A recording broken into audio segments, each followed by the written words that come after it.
One of the best documented and most famous encounters by military personnel with a UFO occurred between December 26 and December 28, 1980, in Rendlesham Forest in the United Kingdom, near two air bases, RAF Bentwaters and RAF Woodbridge, which were at the time leased to the United States Air Force. At approximately 3 a.m. on the 26th, a U.S. Air Force security patrol observed strange lights above the forest. A three-man security unit was dispatched from Bentwaters to investigate.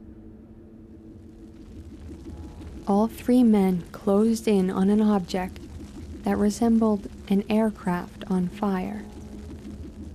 The senior NCO, Sergeant Jim Peniston, claimed that he got close enough to see a structured object.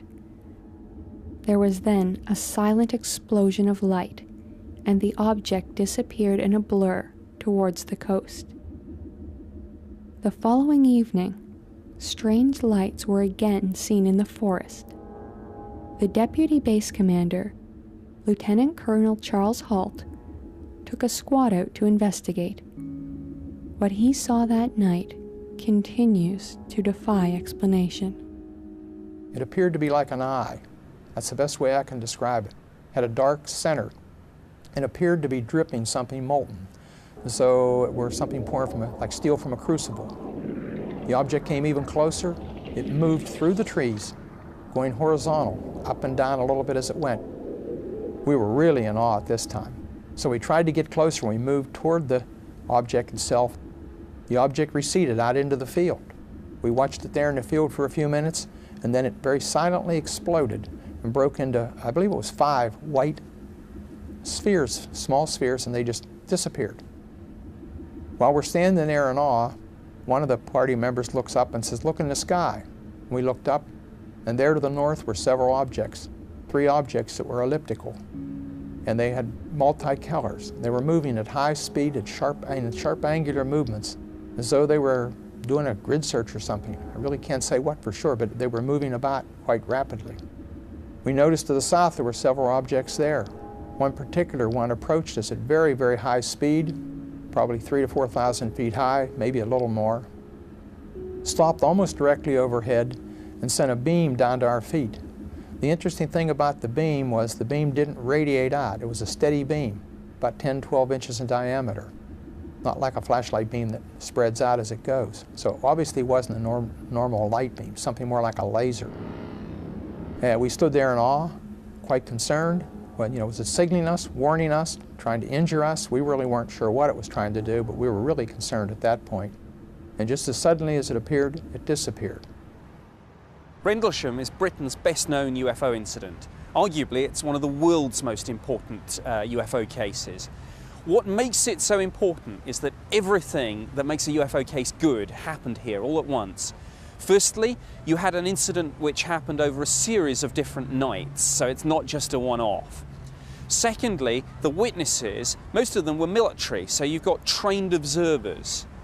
Thirdly, you've got trace evidence, and this is absolutely critical. The UFO landed.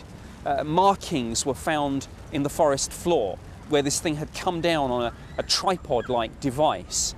And critically, when the base personnel checked this area with a Geiger counter, the radiation readings were assessed by the Defence Intelligence staff at the Ministry of Defence as being significantly higher than background. It's just a very solid case in terms of all kinds of physical evidence, highly trained, reputable witnesses, everything you would want.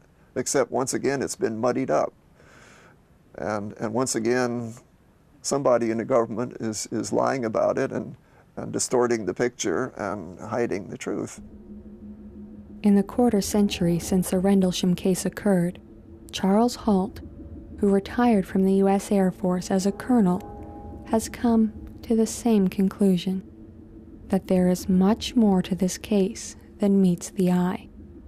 Several years later, I started running into people that were involved that I didn't realize were on the edge or had picked up bits and pieces from here.